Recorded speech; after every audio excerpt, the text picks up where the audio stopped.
Hi guys, welcome to Mentorship Monday, the final episode for the year 2020. I'm gonna give it a couple of seconds so that we can connect.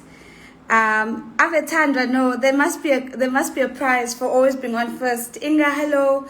Lynn, hello to you. Ndu, nice to see you. Emihle, oh, you guys have beautiful names. And then the Slwane 101. I don't think your mother named you that. Tamar, hello to you. Nasipi, hello. Hi, Mom Judy. Greetings from Zimbabwe, everybody. I'm at Victoria Falls. I'm about to moderate a ministerial discussion with labor ministers from across the continent and with President Emerson Mnangagwa. Hello, Yaku, nice to see you. Amu, Nomsa, Tembi, Shanga, say hi. Joey, hello. Oh, Slwane is Tagazelo. Okay, Slwane, I want to know what your is Tagazelo Sagaban, because I think that's such, never heard that one before, and we're always learning. Berenice, hi. Very B, hi guys. Ella, where's everybody dialing in from today? I'm in Zimbabwe. I've just landed actually a couple of hours ago at Victoria Falls, and really excited about 2 days of very hard work, where I'm going to be moderating a high-level ministerial conversation with ministers from across the continent, ministers of labor, ministers of home affairs, ministers of foreign affairs. And of course, our conversation is always about decent work and how we make that a reality for the continent. And we are going to be in conversation with President Emerson Mnangagwa of Zimbabwe. And it's such a big topical conversation, especially given some of the dynamics right now around labor migration between South Africa and Zimbabwe. So to be invited to come and moderate this conversation right now is really super special. Jude says, hi, I'm in Switzerland. That's really awesome. Guys, we are going global with these conversations, which is amazing. Richard says, hi, I'm in Namibia. So we've, Tembi is in Cape Town. And I'm happy to see where everybody else is. Leila is like, hey, I'm in Nairobi, Kenya. Keep up the good work. Thank you so much. So guys, it is the very last episode for the year, as you would know. And that's just the reason why I'm doing the last episode now is that for the next 3 Mondays, I'm actually just not in the country and I'm in between airports as I wrap up my my year. And it's just going to be so difficult to be able to do that. Mudanaski is in the US. Hello to you. So that's why we're wrapping up. But trust and believe, we're going to be back with a bang in the new year. I do want to, before I talk about books and giveaways and whatever, because I know that that's not the only reason you guys are on. I do just want to say, firstly, a heartfelt thank you to all of you who showed up and were absolutely amazing at the live mentorship experience. It was incredible. I just want to say once again, a big thank you to you. Thank you for the way you guys showed up. Thank you for buying the tickets. Thank you for being there on the day, for your beautiful questions. Thank you for embracing the mentors or the master mentors, Legend, Nomdeni, Tubani. And I think it was just an affirmation for me that there's just so much more that we need to do. And I never want to break this platform, right? I never want to break what we've built so far together, which is making mentorship accessible, making mentorship, democratizing it, and breaking some of the stereotypes around mentorship that, mentorship is only one-on-one, that mentorship needs to be this high-profile mentor who's on the cover of this and the cover of that and scooped up those awards. It's not about that, right? It's really about how do we create a space where we can all have courageous conversations around how to and how not to. And it is essentially what it's all about, and learning from each other when we're in the process. So I just wanted to say thank you for a phenomenal year. Thank you for just trusting me with this idea. Dumiso will tell you that this wasn't something, I had no idea that this would take off in the way that it did. But what I did know for a fact is that my life and my journey would not be where it is today if it wasn't for mentorship. There are so many people, formally and informally, who basically just stuck out their necks for me and just said, you know what, I'm going to make it my business that Nosy succeeds, and mentored me. And mentorship is not always a warm and fuzzy experience. There were some hard truths in there. We've spoken about some of them. We've spoken about the paradox of excellence, and I'm guilty as charged, and many other things. And over time, I've developed the muscle to hear feedback, and to take that feedback on and to be able to grow from it. So I wanted to say thank you first, Ngiyabonga. Then I wanted to say thank you for the book responses. Guys, these responses are so amazing that we literally want to give away 2 copies, and I'm not even sure now that that's even possible, because the responses are absolutely amazing. And I don't know what I'm going to do. I don't know how we're going to choose 2 people. The only other thing that we do, and I don't know if Dr. Judy Lamini is still on with us, is that maybe we reach out to the likes of Dr. Judy, who've written amazing books. In particular, the one that stands out for me is Equal But Different. If you have not read that book, you need to be reading that book. And maybe we get to give away a whole lot more. Otherwise, you guys are going to make me broke. Like Christmas lunch, family presents. I'm just going to be broke because I'm going to have to be buying every single person a book at this rate. So the responses have been phenomenal. We're going to share many of these on our stories. And I'm going to work with my team to really try, and maybe we need to increase the number of winners to at least 5, because you guys have just been phenomenal. I can't choose 2. I just can't. So the other thing that you did is that you also took the opportunity to ask a couple of questions, and I'm not surprised. So I want us to do 2 things, right? I want to take, I think there's like 1 or 2 questions that were sent through for today that I want to address. And then let's also use this last conversation. If there's anything else that you think we haven't spoken about, that you want us to touch on, that you think I might have an experience of, and might have an answer to, let's use that opportunity. I do want to flag, I've got a briefing meeting at 6 o'clock. So I do have to say goodbye at 5 to 6. It's not too far, but I just need to get my head in the zone and go and, be there in the room by the time all the other participants come in. So somebody asked me a question, and I don't want to move my phone because, hey, I'm charging, I'm online, all at the same time. Okay, there. Somebody asked me this question, and the question that was sent was, Nosy, please can you tell us how did you apply for your master's abroad? And it comes from Wisene Gaugelo.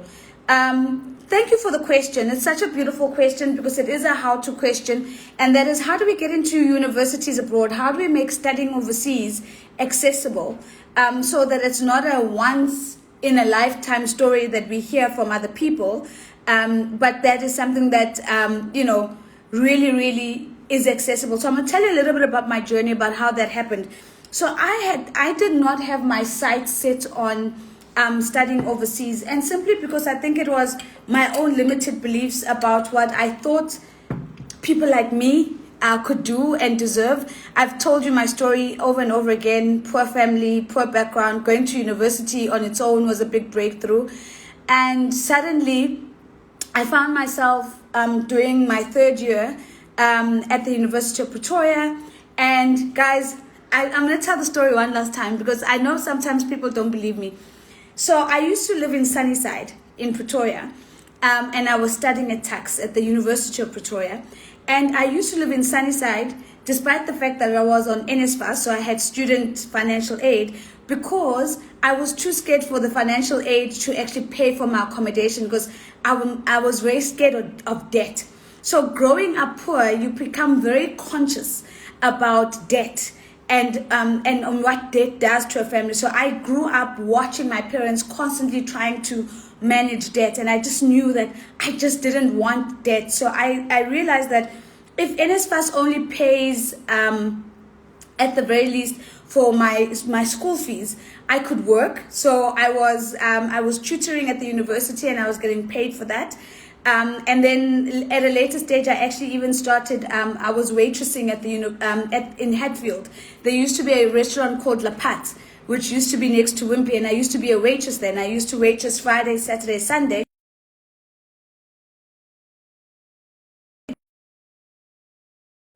I need to drop this call.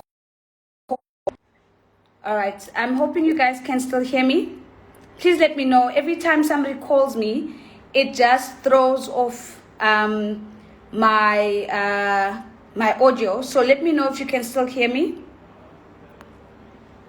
In the meantime, okay, thanks, Lucy. In the meantime, I'm gonna quickly send this person a message to let them know that I'm in a meeting, and because this is a very important meeting. And just say, in a meeting, we'll call. Okay, so I hope that's gone. Sorry about that, guys. You know, when you are trying to do multiple things and everybody sees you and then they want to call you, this is what happens. Okay, so, okay, perfect. I just want to get back to my story. So, sorry, not possible. Sorry.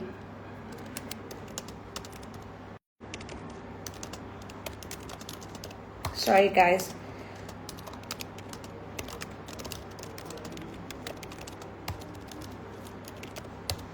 Okay. All right. So I wanted to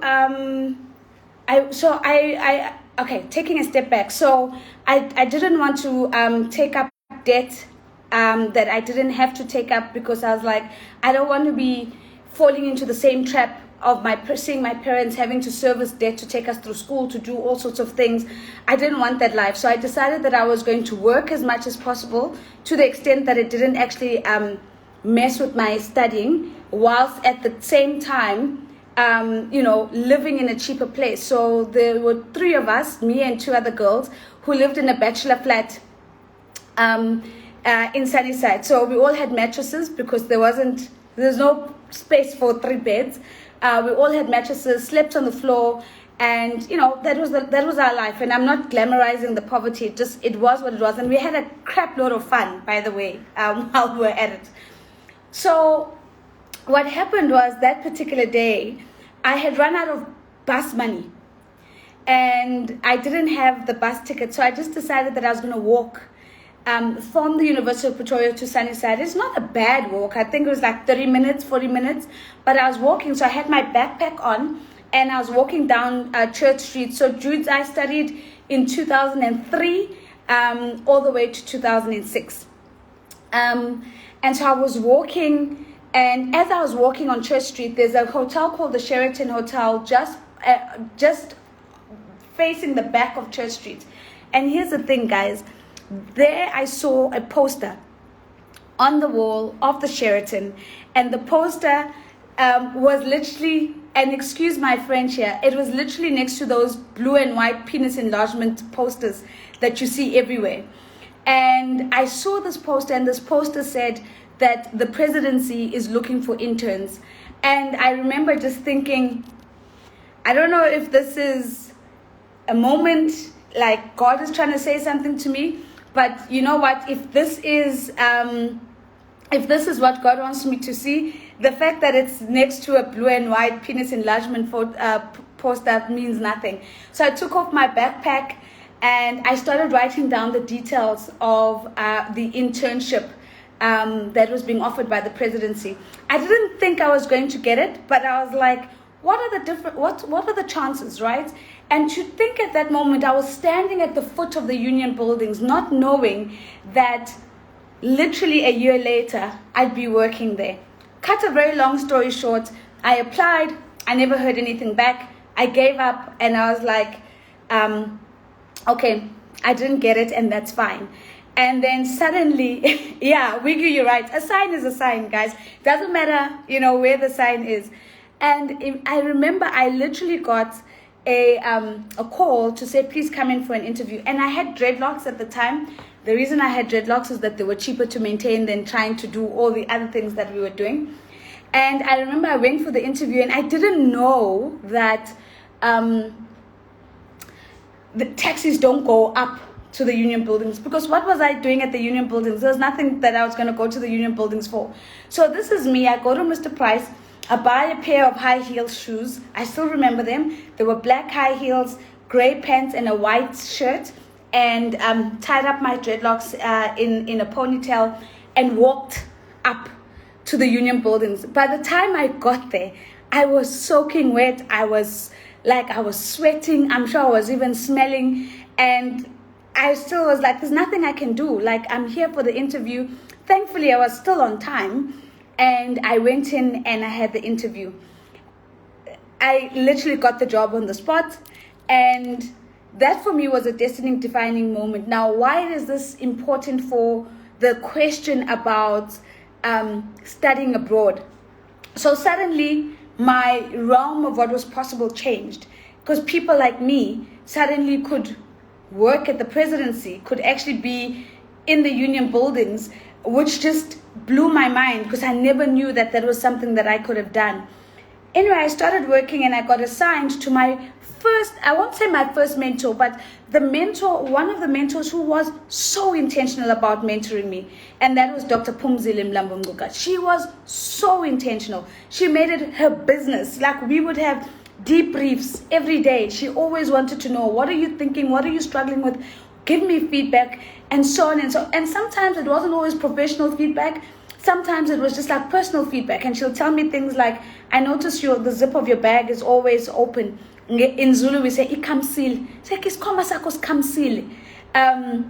And she's like, a lady doesn't do that. The state of your bag says a lot about the kind of woman you are. And to this day, guys, you will never catch me dead. You'll never catch me dead with a bag that's open and everything is sticking out. So she was very intentional about mentoring me. And one of the things she mentored me on was to continue to break this idea of what I thought was possible for people like me. And she asked me the question, so now that you're doing your honors year, what are your plans academically going forward? And I just said to her, no, I don't have plans. I mean, I think I'm going to do a master's one day. But honestly, right now, master's is just too out of reach. I mean, the fact that I'm doing my honors is already massive. The fact that I got a university on its own is already massive.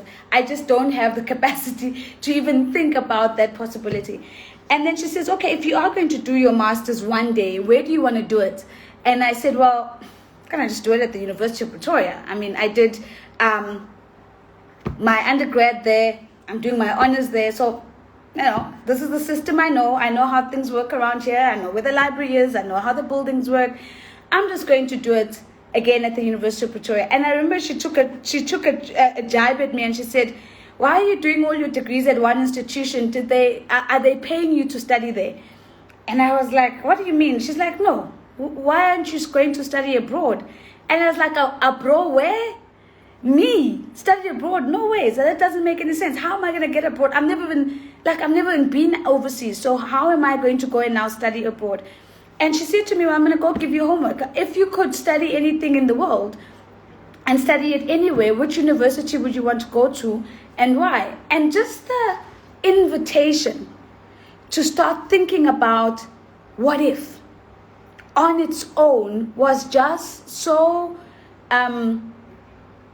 eye-opening for me and mind-opening, if I can say that, because it just never crossed my mind. Of course, we hear of the Harvards, we hear of Yale, we hear of Princeton, maybe we hear of Brown, and so on. But Oxford, of course. But it didn't occur to me that I could be in that story, that I could be a character in that story.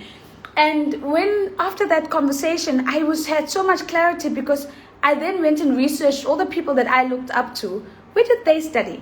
And because I was already studying international relations, and at that time, by the way, I thought that I wanted to become an ambassador or a diplomat. Where do diplomats go to study? What do ambassadors study? And that's how I ended up realizing that the University of London, and in particular the School of Oriental and African Studies, is where a lot of diplomats, ambassadors go and study. And so I realized that if I was going to do a master's, I wanted to do a master's in international studies and diplomacy, and I wanted to do it in London. So I came back to it and I said, well, that's my feedback, that's my homework done. And then her next question is, well, what are you going to do to make it happen? And that's when I started researching scholarships. And that's when I realized actually a scholarship is within reach. So it's a very, very long way of answering your question, which is to say, find the institution that is best in the world for what it is that you want to study. And chances are they have tons of scholarships because they also want to attract the best in the world to their faculty and to their institution. And literally it was easy as that. I had to write essays, I had to do application forms, I had to write reference letters and everything else that you can think about. But the long and short is I got in. From that day walking down on Church Street because I didn't have bus money, walking to Sunnyside, to getting on a plane to go and study in the UK, it was a mentor who changed my world of possibility and said, you're not thinking big enough. And the only way she got me to see that is just by asking me what if questions. So it's a long way, but what if?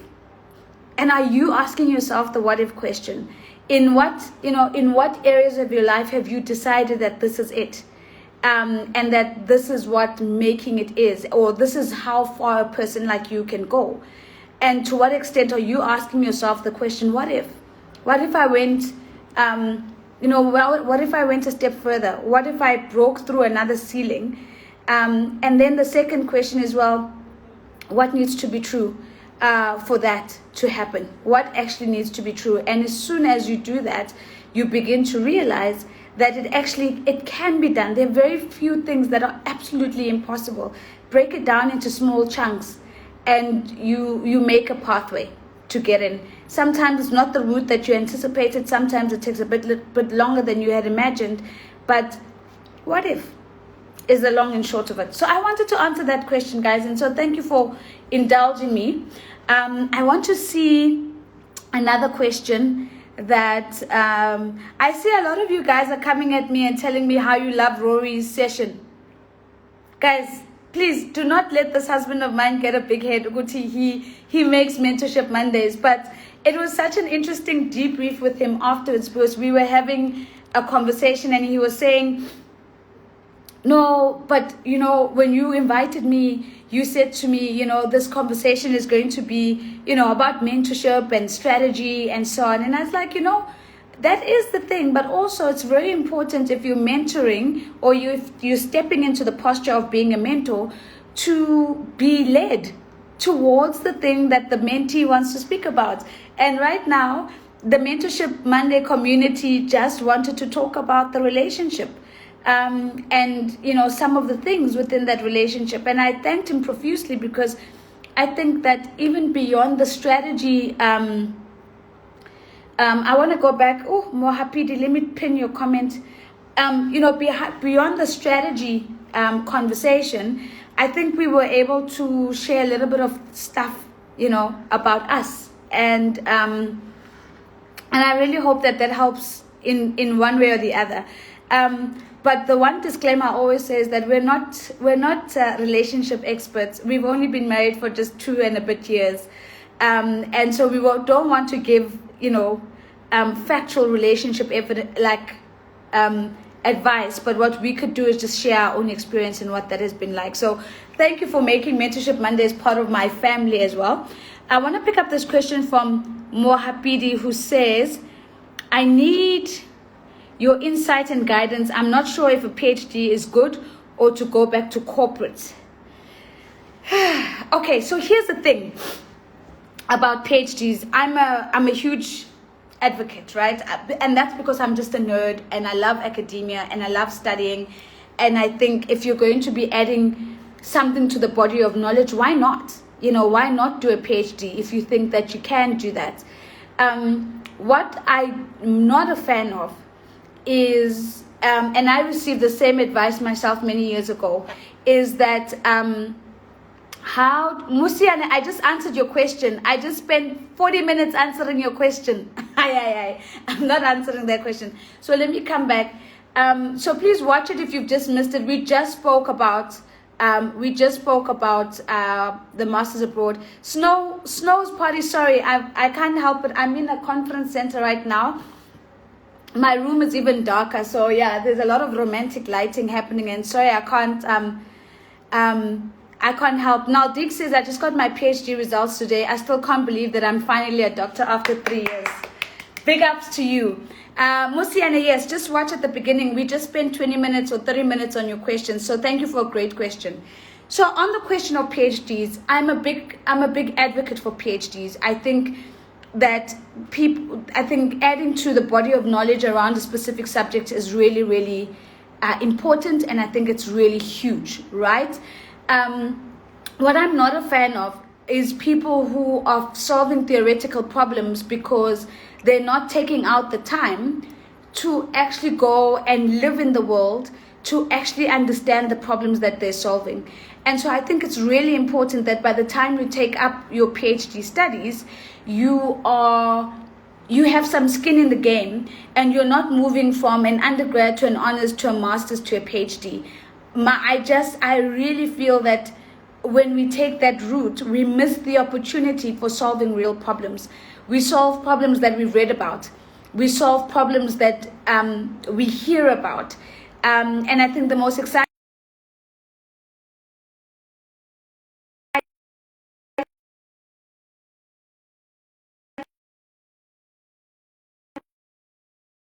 I just dropped that call. Just let me know if you can still hear me, please, before I go on and on and on, because somebody just tried to call me and I had to drop the call.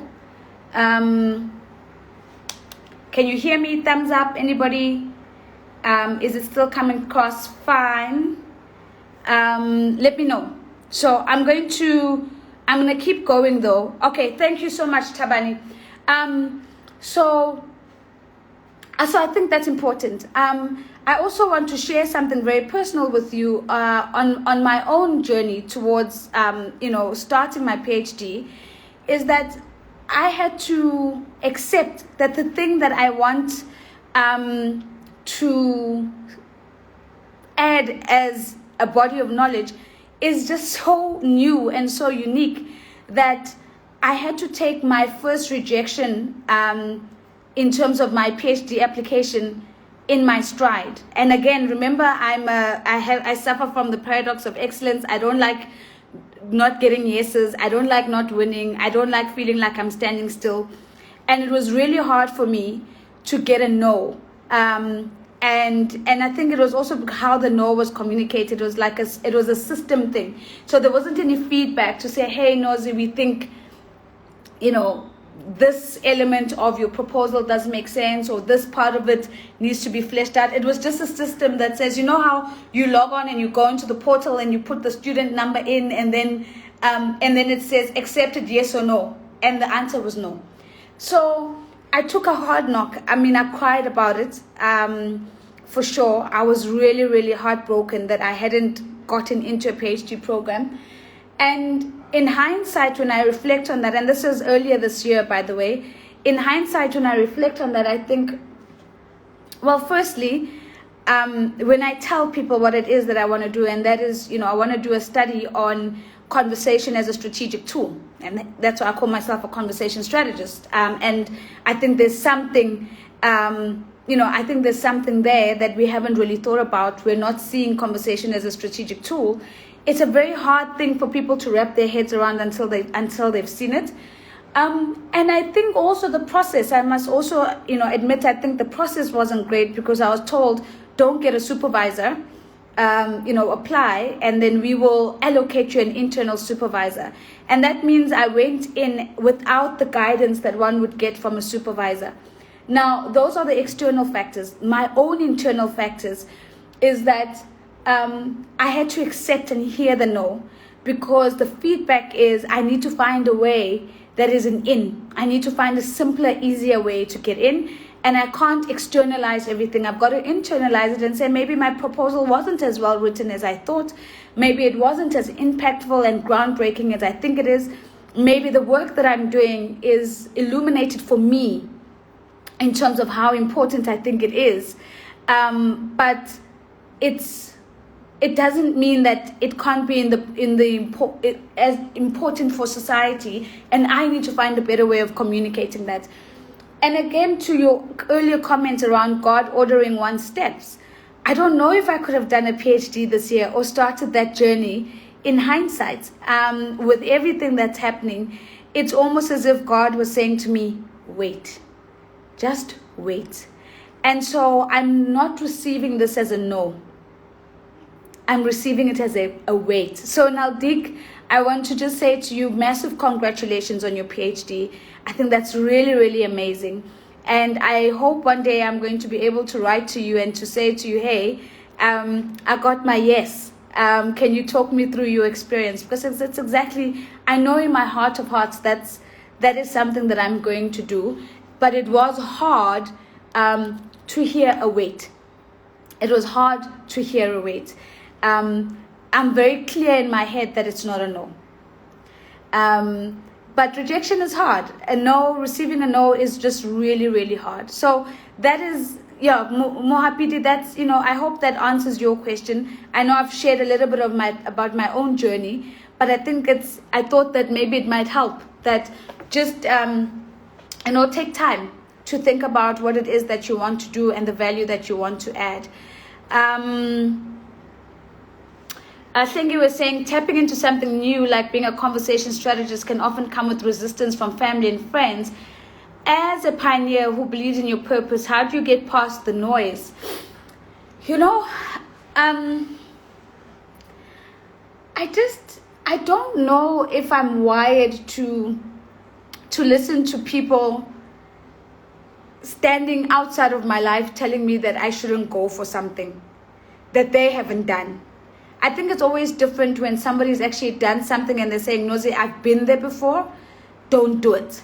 Nozi, I've had this experience and these are the red flags that you're up against and I don't think you're going to overcome them. Don't do that. I've had many experiences in my life where I've had people not having walked the journey themselves, but telling me that I can't. And whenever those moments come up for me, I'm not engaging with that. I'm not participating. And it comes in small and big ways. I remember when my mom and I were having the chat in grade 11, and I was saying to her, hey, we got these forms at school to say that we need to apply for university, knowing full well that I would be the first person, not only from my immediate family, but from my extended family as well, to go to university. And I had cousins and aunts saying, why are you going to university? Like, it's such a waste of money. Everybody else is studying this or studying that. They're going to the teaching colleges or the nursing colleges. Why are you wanting to put your family under financial strain? Why are you wanting, to be a burden to your family, and so on and so forth? And I just remembered, even in that moment, and I think maybe it just came from my mother, because her reaction affirmed my reaction. Because, my mother was just like, but why would you be listening to people who've never been to university themselves? Why would you onboard their fears about something that they've never experienced themselves? And for me, that was just like so liberating to say that I'm not going to put your monkey on my back. I'm not going to take your fears and make them my fears. On something that you've never done, you've never tried. I have a lot of respect for people who get into the arena and try and fail and share that failure and say, I'm not saying don't do it, but I'm going to tell you how I failed and I'm going to tell you why I failed. That is a conversation I have a lot of respect for. I don't have respect for people telling me not to do something that they've never done and they've never tried. And so in different instances in my life, I've had to make that decision to say, Am I tapping into my mom's spirit, or am I letting everybody's fears around me dictate what I should be doing? And it's been true not only in that moment of choosing university, it's been true in transitioning from corporate to entrepreneurship. Where people who've never run a business turn around and say, you shouldn't do it. You're going to be, you're going to struggle. Look at how businesses fail, and you're going to leave us, a permanent salary. You won't be able to support the people you need to. And then I look at that and I'm like, when you run out of words and you're like, I just have that, like, Don't make your fears mine. I'm not going to onboard your fears. I'm not going to onboard your limiting beliefs about yourself and people who look like you. And if it means that I look like you and you're now starting to project that fear onto me, it's not going to work. It's just we're just not going to make it, because I'm not going to walk down that route with you. So that's the long and short of that question. I hope that I've answered that. I'm trying to see of the things that you sent me, who else sent me a question. I've got some questions here. To Layla says, to someone who would like to venture into corporate moderation, what would your advice be on navigating that space? Layla, please go to our YouTube channel. Yes, Joey, the man in the arena. Please. Actually, it's also a poem, I think. It's a quote by Aristotle as well. Please look that up. But to Layla's point, please go and look up on our YouTube channel. We've spoken about how to become a moderator many times. Please watch the sessions, and you'll get an opportunity just to really wrap your head around some of those. So guys, I've got 15 more minutes, and I want to check in with you. Anything else? Or what is the one question that you've been too afraid to ask me, or you think is too personal, or you think that is too exposing for you? What is the one question that you think you really would love answered? It's the last session for the year. Take your shot. Yes, Livonia, I started at 5 because I've got to be in a meeting at 6. I'm in Zimbabwe today. I'm getting ready for 2 days of a very long meeting with some ministers, and so I couldn't do 6 o'clock. My apologies. But I do want to check in. Otherwise, I'm gonna go going. But there've been just some incredible comments that you guys have sent. Ntike, this is our mentorship platform, so there's no other, and Katie as well. There's no other taking on mentees or mentoring other people outside of this. This is our platform. This is where we mentor each other. Thank you, Tepo. Tepo says, it was Theodore Roosevelt. Thank you. It's not the critical count, it's the man who does the deed. It is the man in the arena. With you finished it off beautifully. Okay, Sihle, beautiful question. How do I navigate my relationship with other women when I'm ambitious and they find you threatening? All right, so this is going to be hard, because I think I'm going to have to first dispel a myth that I think is very limiting. I do not believe that women are not competitive. And in fact, I don't believe that women should not be competitive. I think sometimes when we are, when people talk about the kind of leadership styles of women, and they go into that whole space that we're nurturing, Noxie, I'm going to try and pin your comment, that we're nurturing, we're relationship building, we are collaborative, we are all of those things. But we can also be competitive. We can also be ambitious. We can also be strategic. We can also be business builders. We can also be institution builders. We can also be aggressive, guys. We can also be, hard in a lot of ways. So I firstly just want to dispel this idea that me being a businesswoman is necessarily a bad thing, because as a businesswoman, it does mean that there are moments where I am competitive. I think about my clients and I think about how am I going to get the job, and when I'm in, how do I keep my clients? I think about those things. They're normal. This is what business people, forget women or men, this is what business people think. We think about the market, we think about penetrating the market, and we think about holding things down in that market. Delegate, I want to come back to your question. Hopefully I won't forget. It's the question about marriage. So I do, in the process of being a businesswoman and a business person who's naturally competitive, who naturally is very attuned to what her clients are looking for, it does mean that I'm going to come across as threatening to men and women. And that's okay. I don't want to be a threatening person, but if a person's experience of me is like, sure, this one is going to take my business, chances are I am. Chances are I am. Because I think I cannot be a business person and not have those elements in me. And so I don't just threaten women. I know I threaten some men as well. And that's not because I'm a woman, that's because I'm a business person.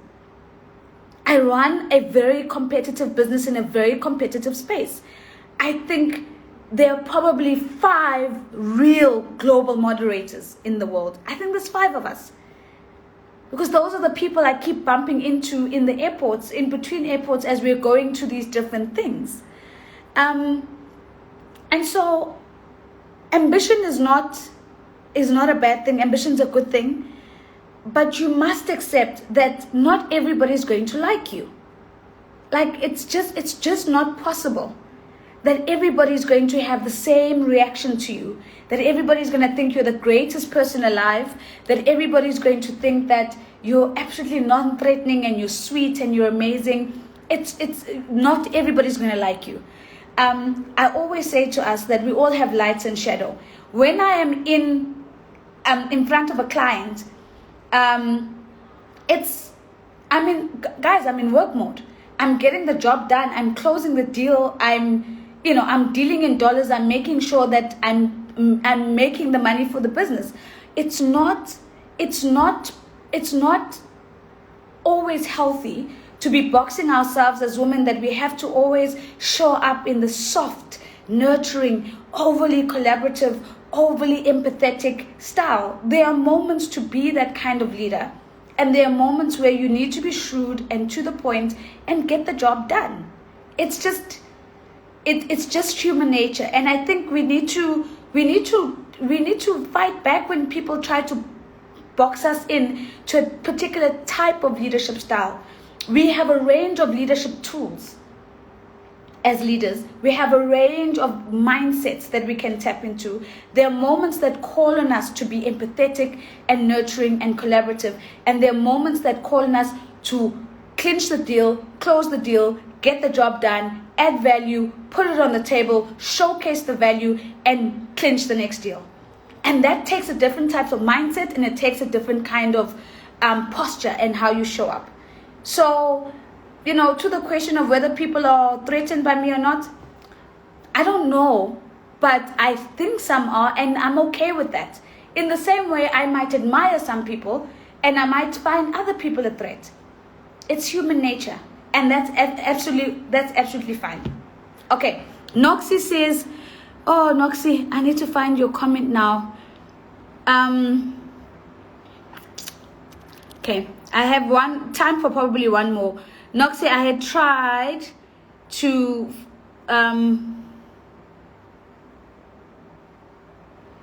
okay, I'm going to pick up Sofiamo. Sofiamo says, what's my take on approaching someone in another country to be your mentor? I have someone that I would love to learn from who's in the same field but based in France. Internet, online, virtual, Zoom. It's absolutely possible. I don't think that somebody being in another country should be a limiting factor to mentorship. We're proving it right here. The people on this call are from all over the world. You guys have said yourself, you are in Switzerland, you're in the US, you're in the UK, you're in Namibia, you're in Cape Town. And so it's absolutely possible. So don't let physical physical needs stand in your way? Is it about being in the physical presence of the person, or is it about tapping into the experience and their intellectual acumen that you want? Shoot your shot. Send an email. Tembisile says, how do you deal with failure, especially failure that is public, please? Oh, Delegate says the marriage question. Okay, I'm going to take those two. Dealing with failure and the marriage question. So, public failure is hard, right?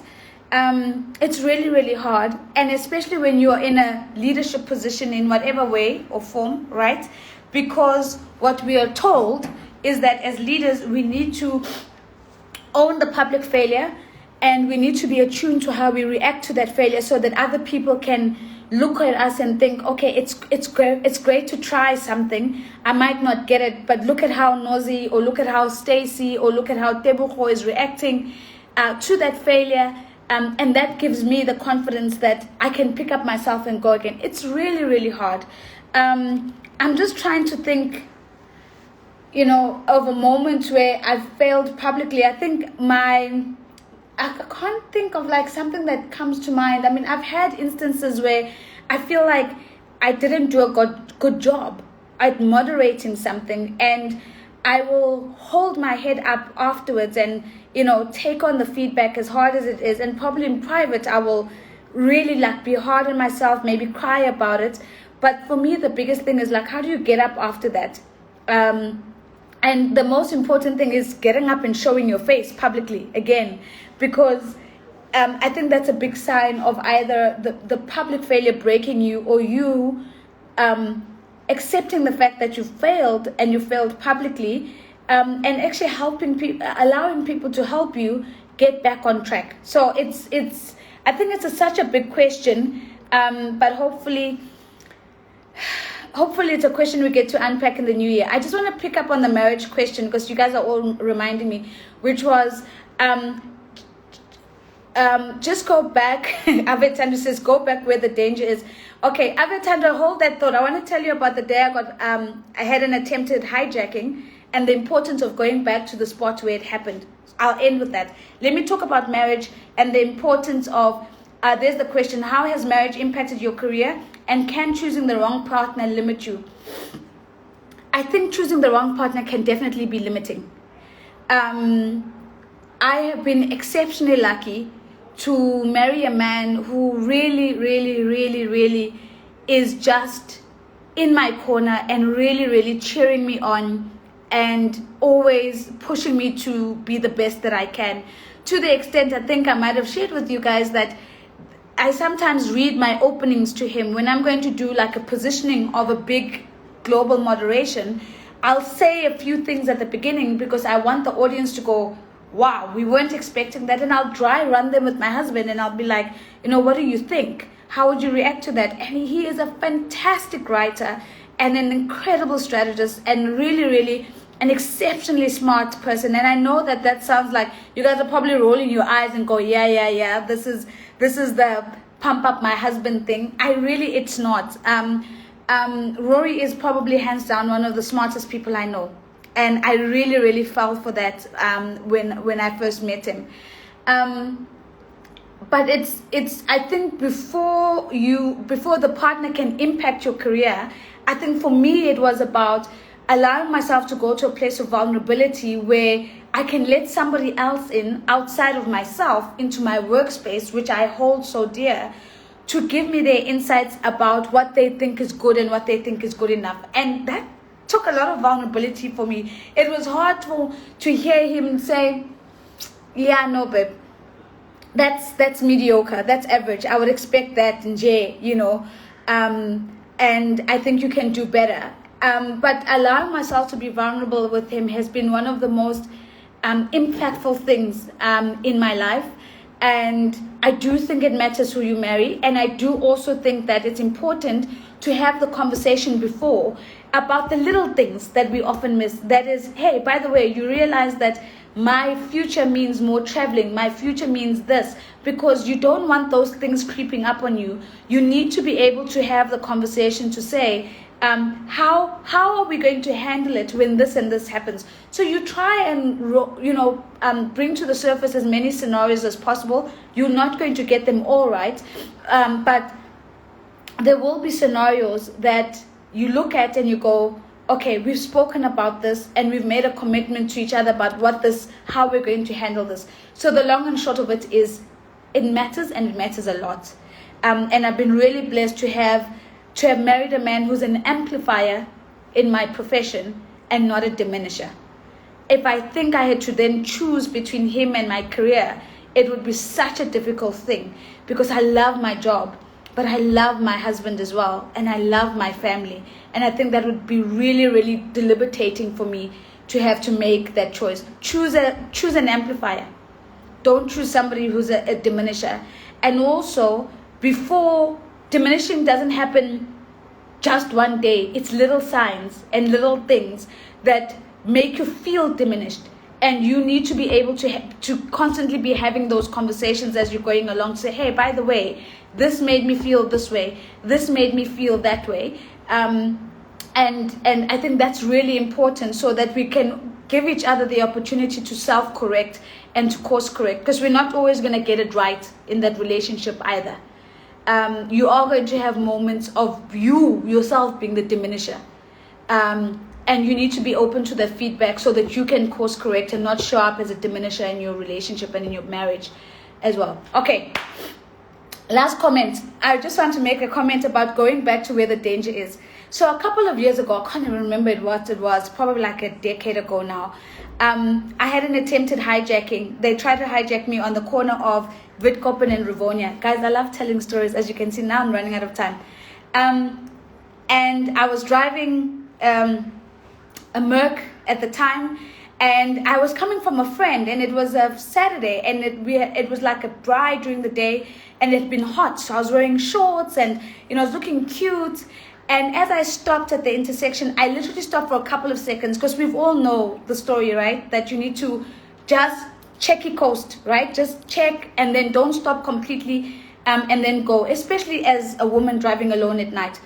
And as I just stopped, and I was on the phone, by the way, and the phone was hooked up to the speaker system in the car, but I was otherwise not really thinking. So I'm deep in conversation with the very friend that I just spent the day with. And suddenly I just saw at the corner of my eye this big Isuzu sort of coming on the curb, sort of on the island next to me. And to tell you that I didn't think that in that moment I was being hijacked. I just thought, hey, people, and they're driving, and then I continued to go. And I don't know what it was, but God just said, look up. And I looked into my rearview mirror as I was driving, and I could see that this Isuzu was coming at me at like 200 kilometers an hour. And I remember thinking, oh crap, these guys are chasing me.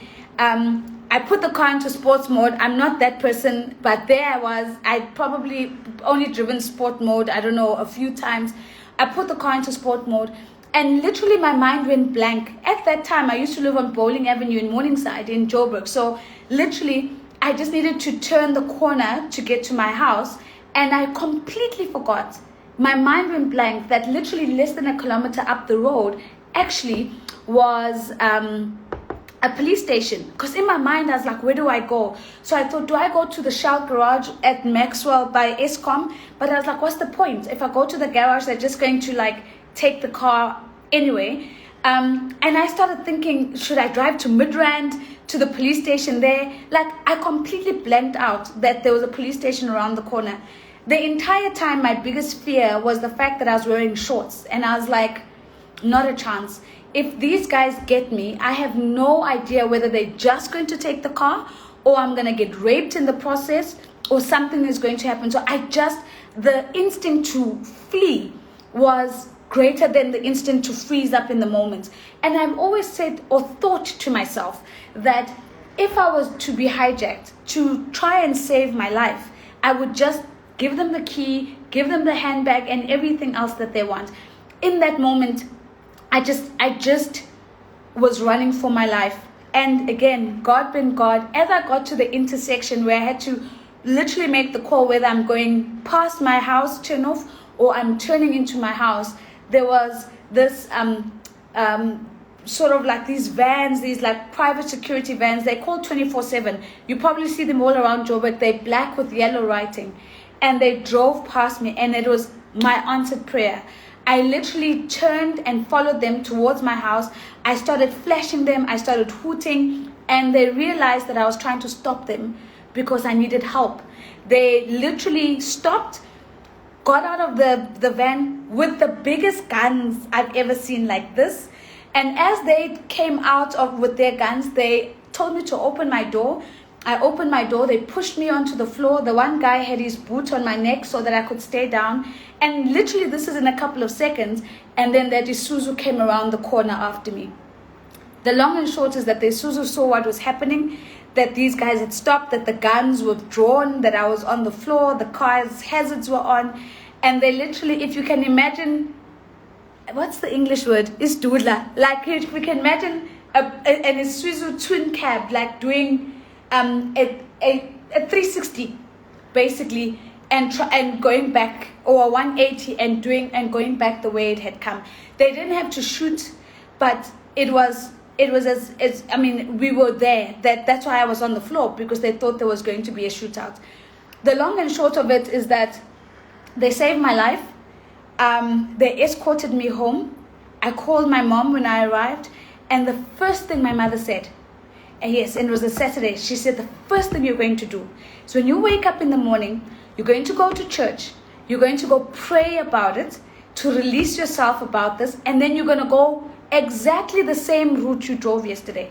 And you're going to drive that route, and as you're driving that route, you're going to pray and to declare that this route and what could have happened here is never going to hold you hostage. And it was such an important thing that I didn't realize in the moment of choosing to not be held hostage by the experience that I'd had. So I drove. My mother said, you're not going to be paralyzed by this fear that now you're not going to drive, you're not going to be able to take that route and all of these things, because you are now paralyzed by this fear. You're going to go back to where it's happened, and you're going to pray over it, and you're going to pray over that fear and show it whose daughter you are. And I remember I cried throughout church. I mean, I sat in the pew. I think the people, they were so worried about me because I wasn't participating in anything. I was just crying throughout the entire service. Then I left, and I literally went and I drove that entire route and just prayed, and I went back again and I drove it again, and I prayed and I prayed and I prayed. And to this day, I still drive. I don't get worried about that route. It is what it is. And my life is fine, and I've never had another attempted hijacking. So go back to where the danger is. Confront your fears. Go back to the thing that you need to confront, the thing that you need to look in the face, and look it in the face and tell it who's boss. End of the life. I've got to go. I've got 1 minute to dash. Thank you for everything. Thank you for a beautiful year. Thank you for an incredible year. Thank you for the growth you've given me. And remember, YouTube channel, you can watch all of these again. Ciao guys. Bye.